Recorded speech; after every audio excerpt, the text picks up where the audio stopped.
Kalahati of color, kalahati hindi. Ayun na, nakiwalay sila eh. Separate. Ito na sila, ang gaganda nila.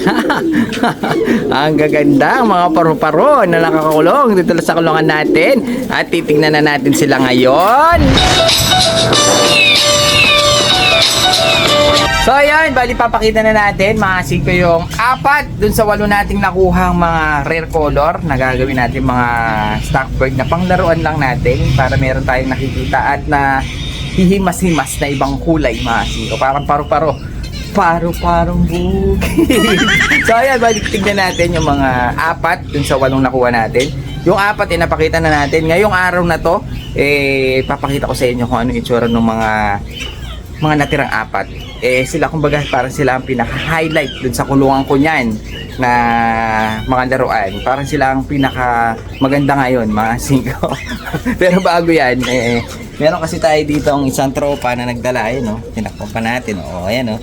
Pares kasi sila, mga 5. Pero ang maganda dyan, yung cock, maganda leg band. Mukhang bigatin ang may-ari. Dali, ito, pinadisplay lang ng tropa pips natin na si Santiago ulit. Dahil magaganda kaibon nga ni Santiago. Nagpa-display siya ulit. Pero ginawa ko, nilagay ko muna dito para makita natin at makilatis natin kung maganda ba talaga. Dahil nga ako maganda para sa akin. Tingnan natin. Oh! Hindi makawala. Mailap pala ito.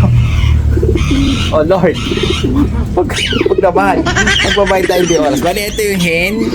Pare sila barakudo pala ito. Ayan yung cock, mga 5. Ito yung hen. Ang kulay niya blue pencil. Maganda rin, sunog. Babae. Ngayon, naka-club siya ng ADSPC. Dito lang sa atin yan, ADSPC. Pero maganda ibon no? Ngayon, ang gusto kong tignan yung lalaki. Barakudo. Gagawin natin, tignan na natin yung cock. Di na ako makapag-intay. Ito yung pares niya. Hen na blue pencil. ADS ang kanyang leg band. Mga 5. Babae. Maganda rin yung hen Saka hindi siya maliit. Sakto-sakto medium bird. Maganda yung tsura. Kaso gusto kong tignan itong lalaki. Dahan-dahan lang, baka makawala Dahil medyo mataas ang pabenta dito ni Idol Santiago Ayun, mga 5, lubod pa ibon Medyo naglulubod pa ibon Ganda. Parang blue check Ayun blue check siya. Medyo light color lang. Pero ito maganda. Ito nga natin dito. Ayun ang gusto ko dito, ganda ng leg band niya. Ayun, ang ganda. Blue check na medium bird lang ito. Hindi siya gaano malaki. Hindi naman siya maliit, medium lang. Medyo pa large breed ng dating niya. Pero medium pa rin. Ayun tingnan mo yung itsura sakto lang. Mukhang matapang na blue check. Lalaki. Cock ito. Nakita nyo naman, sobrang barakudo. Mga 5, ang maganda dyan, yung kanyang leg band 2025. Tapos na yung kanyang karera. Pero, ano ba to? Ganda mga 5. Check natin. Naka-BOTC. Ayun naka-BOTC. Battle of the Champion. Hay! Naka-jackpot na naman tayo. Kaso, syempre, hindi naman atin ito. Pa-display lang ito ni Santiago. Hindi ko alam kung nabili niya to o baka nahuli lang niya o hindi ko rin alam Hindi ko alam yung kwento nitong ibon na to. Basta ang ginawa ni Santiago dinala niya dito. Pinapadispose, mga 5, pinapadisplay sa atin. Naka-BOTC Battle of the Champion 2025. Ito yung ibon. Ganda ibon. Kaya lagay na natin doon. Baka makawala, babayaran ko pa ito ng di oras. So ayan, bali ito yung ibon mga 5. At hanapan natin siya ng pwesto dun sa water supply natin para makita nyo rin kung ano yung itsura ng ibon. Ganda na yung ibon niya. Maganda katawan, maganda hipo, blue check, BOTC pa, Battle of the Champion 2025. Tapos naman na yung karera pero baka nabili niya sa Topa. Pero maganda ng ibon. Maraming kalala si Santiago na mga magagandang ibon Kaya yung mga ibon niyang mga tinatago talagang magaganda rin. Yung mga dinadala niya sa atin magaganda rin lang talaga. Pero mas magaganda so pakikita ko sa inyo mga 5 dahil ngayong araw tignan na natin yung ating mga stencil na parang paru-paro. Paru-paro. Sus, kawawa naman yung young bird. Nasaan na yung young bird? May young bird kanina dito mga 5. Ito dala ng tropa. Tingnan nga natin, kawawa naman. Yung makikita man natin puro kalahati of color, kalahati hindi. Ayun na, nakiwalay sila separate. May mga gray cell, may borga, laki na ilong. May blue bar, saka may sibong kanina dito, napitpit na yata. Hindi ko na makita, ayun. Jesus, kawawa naman. Nestmate ito, mga singko nung sibong. Tsaka ito yung kapatid niya, nasan na yung siya. Ito. Nestmate din ito, ayan, sibong. Maliliit. Ayan, mga singko, mga sibong. Pero magaganda yung kulay. Gray cell. Duko tayo ng isa. Tingnan lang natin. Ito mga singko.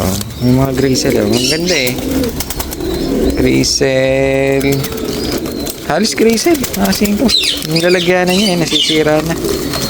Ito po. Mga gray cell. Puro gray cell Ito pa isa. Ito. Tingnan natin to. Maganda. Tsaka magaganda, malalaki ilong ngayon. Gray cell sila. Malakas sumampas. Malakas na ibon. Tapos gusto ko lang silipin itong borga. Ito natin ko. Ang laki ng ilong hindi ko lang alam kung babae lalaki. Kaso kailangan ko na silang malipat dahil nga nahawa ko dun sa sibong na pipit-pit lang. Bali ito ilalabas na natin agad. Lumalabas na yung sibong kasyang-kasya sa butas. Ang ganda pa nito yung sata. Gray cell din ang ganda ng mga itsura. So ayan, nasisira na nila yung lalagyan. Kaya gagawin natin lipat na natin sila yung lalagyan. Makakawala lahat ito. Wasak na yung ganyan. Nasira na nila So ayan, labas na natin. Ilang piraso lang ito. Pinahabol lang ni Tropa Pips. Gray cell kalahati. Gray cell kalahati. Kalahating gray cell. Gaganda na kulay Tapos blue bar checker na yung mga natira. Tapos yung sibong natambunan na naman yung sibong. Wala na. Bubog na naman. Ayun, natapakan. Natapakan. Nasaan na? Wala na.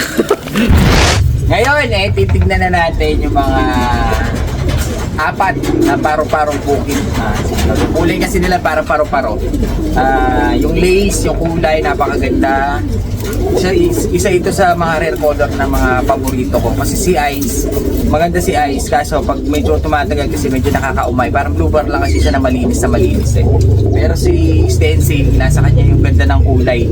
Dahil sa Oriental, parang ganito yung mga magagandang kulay sa Oriental na napunta sa racing. Kaya pag naging racing siya, parang ang ganda yung tinitignan. Kaya eto yung mga pangarap kong ipon na hindi ko makuha-kuha. Pero ngayon, dahil nga sa tropa natin, nakakuha tayo. Gusto ko lang magpa-shoutout kay Orca, kay Paring Ras na kumuha ng ating mga ibon at dun kay Tropa Pips natin na pinagkuhanan natin, ilagay natin dyan yung kanyang pangalan. Kung meron kayong gusto, marami siyang ibon, pwede kayo kumuha sa kanya. Ito yung mga ibon na nakuha natin. Pakita ko lang yung ating Panglima to kasi kahapon natin napakita yung apat Kali ito yung panglima. Isang red stencil ulit. Napakalaki ng mga ibon Siguro malaki yung breeder na ito. Saka bata sila mga singko. 2026 tsaka 2025 yung iba. Pero ito ano pa to? Sakto-sakto lang ito. Bata pa sila. Ganda niya. Red stencil na medyo manipis ang kanyang guhit pero maganda. Hanggang dulo kasi ng pakpak buntot may lace, tapos walang dungis. Dito walang puti. Napakaganda. Gawing breeder. Sarap gawing breeder na ito. Red. Bali, ilan na yung mga pula natin. Pero mas gusto ko kasi ang itim. Mas guwapo siyang tinitingnan. Kumpara mo dito sa mga pula. Pero si pula maganda pa rin para sa akin. Stencil Butas na naman ang bulsa. Alisin ko TV. So ayan, bali, eto, buti na lang ang ating Gobrea napaka-supportive. Nung sinabi ko sa kanya hindi naman siya nagreklamo. Dahil hindi naman nilam sa kanya. Kinupit ko lang. So ayan, bali, ito yung red stencil na lalaki. Parang lalaki pa rin, pero maganda siya mga singko. Yung lace niya, ang ganda Ganda ng kulay, tsaka malaki ibon. Bali, ito yung isa. At silipin na natin yung iba. Ito yung isang ito maganda ito. Tingin ko ito babae. Ito naman parang tricolor ang dating niya. Kasi yung kanyang buntot parang blue bar, mga singko. Tapos yung kanyang ulo itim na parang mag-gray-gray. Hanggang dibdib may kulay, leeg, yung kanyang lace, may itim na may pula. Pero stencil pa rin na napakaganda. Napakagandang ibon. Ayun, oh. Parang oriental na hinahawakan natin yung mga maliliit yung tuka. Nandun kasi yung mga magagandang kulay eh. Ngayon, napunta siya sa racing. Ang ganda ng kulay, oh. Para siyang tricolor. Hindi siya black, hindi siya red. Para siyang ano, baka blue pencil ito. Pero yung kanyang ano, parang tricolor. Ganda mga sito. Parang nga siyang paru-paro. Na parang ginuhit-guhitan lang. Ayun, oh. Parang drawingan lang ito eh. Bali, ito yung nakuha natin. Mukhang hen ito. Para baka ito magagamit natin dun sa mga, kasi meron ako mga nakitang kak na eh. Ito yung hen. Ayun, oh, ganda niya, oh. Sino, oh. Hi! Dito kasi sa amin to, mga 5 mataas ito. Dahil nga iilan lang meron ganito. Eh, bandang south marami dyan, sa norte marami din. Kaya pag doon ako nakakakuha, medyo mura mga 5. Yun nga lang, talagang butasan ng bulsa. Dahil mura sila, kumpara mo dito sa amin. Pero mataas talaga ang presyo ng mga stencil. Ayun, oh, ganda nito. Jackpot na naman. Kaya pag ganito mga 5, ayun, oh, nabasa pa tayo. Pag ganyan, eh, medyo ginaganahan tayo mag-alaga. Ngayon, ang susunod natin eh, mga itim na. Nakakuha kasi tayo ng 2 itim, mga 5. Ito yung isa. Ito yung isa. Ito itim na ito. Mas gusto ko talaga ang itim dahil mas matingkad siyang tinitingnan lalo na pag nasa kulungan. Ayan mga siro. Isa siyang black stencil na ito na parang nagta-tricolor din siya dahil nga yung kanyang kulay sa loob. Meron pa siyang shades na mamula-mula pero puti na eh. Ganda, grabe oh. Ganda ng kulay talaga ng stencil. Stencil talaga ang pinaka maganda para sa akin. Nakaiba yung kanyang kulay. So, ganda. Parang ginuhit-guhitan nga lang. Parang paro-paro ang kanyang kulay. Oh. Bali, ito, mukhang babae. Doon sa mga dinala ni Tropa, ito ang mukhang hen. Ayun o, maliit yung kanyang ulo eh. Pero sa size, sa haba, eh, maganda pa rin. Ayun siya mga sino. Black stencil. Pwede natin magamit. Medyo gumaganda na yung ating mga laruan. Yung ibang laruan natin doon, pag medyo nasapawan na nito at naparami na natin, tatanggalin na natin. Ganda siguro tignan pag puro ganito ang alaga natin. Ito yung stencil na napakagandang isang nakuha ko. Ayan o. Ganda o. Perfect! Ngayon, yung isa mas maganda. Yun nga lang, medyo nasira-sira yung balahibo. Pero para mas maganda siya dito eh. Kasi ito, so tingnan mo, solid na itim o. Ganda. So, sa Oriental, blondinet ang tawag nila dito. Black lace blondinet. Ito na yung huli. Pakita ko lang. Ito na yung huli dun sa 8 nakuha natin.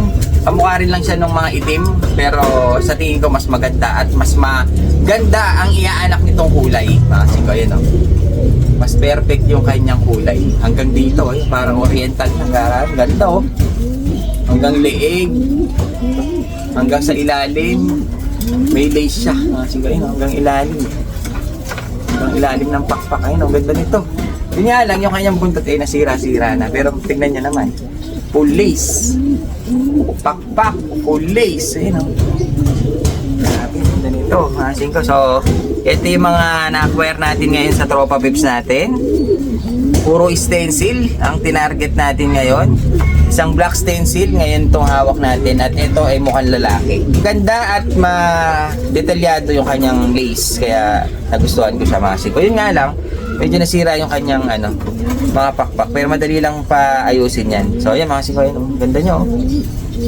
Mukhang lalaki ito. Malaki rin ang size, mahaba sila. At ngayon, mag-i-start na tayo mag-breed ng mga stencil. Puro stencil naman ang hawak natin ngayon. So ayan, bali 8 piraso, stencil lahat. Meron ako mga paborito sa mga nakuha natin tulad nito, isa sa pinakamaganda nakuha natin. At sana dumami sila dahil sana may habol natin. Kukondisyon ko muna eh, tapos breeding season pa. Sana may habol natin bago mag-tag-ulan ulit. Sana makapagpalabas tayo ng magagandang kulay. Sana puro ganito. Kung puro ganito, mas goods ang mga iaalak niya. Ganda ng kulay. So ayan, bali uling sulyap dun sa mga nakuha natin ng mga stencil. At gusto ko lang magpasalamat dun sa kinuhanan natin sa Tondo, Manila. Ito yung kanyang account. Lalo na dun sa tropa natin na si Orca, kay Paring Ras, na siya ang nagbiyahe at dinala dito sa atin ng ibon. Yung una, ayaw pa magpabayad. Talagang, syempre, tropa pips natin. Pero syempre, hindi pwede yun. Kailangan, yung pagod, kailangan natin bayaran. So, ayan o. Ganda ng ibon. Excited din naman tayo mag-alaga. Maaga na naman tayo gigising. So, ayan, bali, condition natin para mahabulan din sa breeding. Ganda ng mga kulay, grabe. Woo! Para talaga sila parang ayun, eto na sila. Ang gaganda nila. Ang gaganda, ang mga paru-paro na nakakakulong dito sa kulungan natin. At titignan na natin sila ngayon. Op, bago yan, meron tayong, uy, nasipa pa. Sandali. Atin to Eto nga. Oh, sabi ko na nga ba nasipa pa. Nasa ilalim lang pala. Hindi ko pa tinitignan to So yan, bali ito yung tropa pips natin na mga lagi nagsha-shoutout. At kung hindi pa kayo nababanggit, pwede kayo mag-comment dyan sa baba. At lagay na rin ninyo kung sino gusto nyo ipaka-shoutout. Huwag nyo naman pakahaba. Baka sa inyo lang, ubus na. So ayan, shoutout natin yung mga tropa pips natin na sila Julius Victoria, Sarsiva, shoutout sa iyo. Yel Rapsing, ito ata yung pumasyal sa atin nung nakaraan. Kay Joel Santos, shoutout sa iyo. At last na natin si Frederick Tugay, shoutout kay Aden, Katin at Quines. Tama ba? Kung hindi ako nagkakamali sa mga pinapa-shoutout nyo. So ayan, yung mga hindi ko pa nabanggit, comment lang kayo. Wop! Pabalik tayo dito. Sige, ito yung mga ibon natin, no? Ang ganda nila kapag hindi nahawakan. Ngayon, yung iba dito, hindi muna natin isasalang. At hindi natin muna i-breed dahil kinokondisyon muna natin yung mga ibon. Medyo payat yung mga ibon Pero importante, meron na tayong mga stencil na gagamiting materyales. Ito yung mga black na stencil, napakaganda. Ito yung isa, singgo. Sila rin buntot niya Pero pag ito napalugon natin, napakaganda nitong ibon na to. Ayun stencil din siya.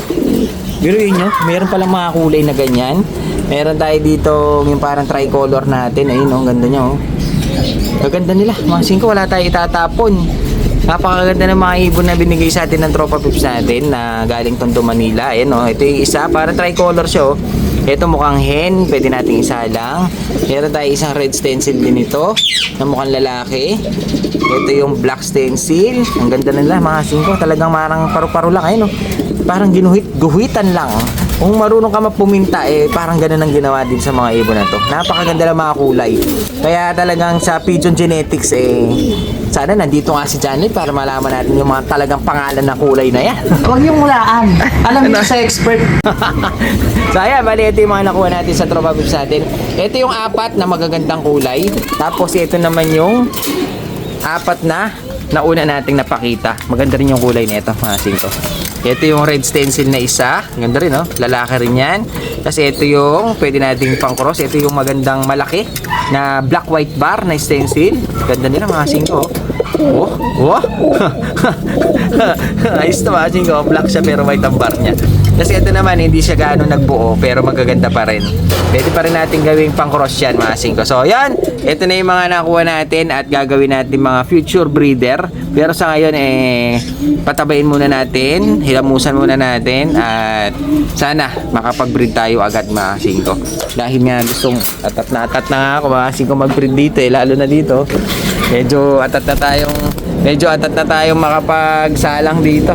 Parang gusto ko na magparami ng mga ganitong kulay Hi! Tricolor. Isa, yung pogi. Uy! Hi! 4 silang gwapo. Ay, hindi. 8 pala. May pa iba.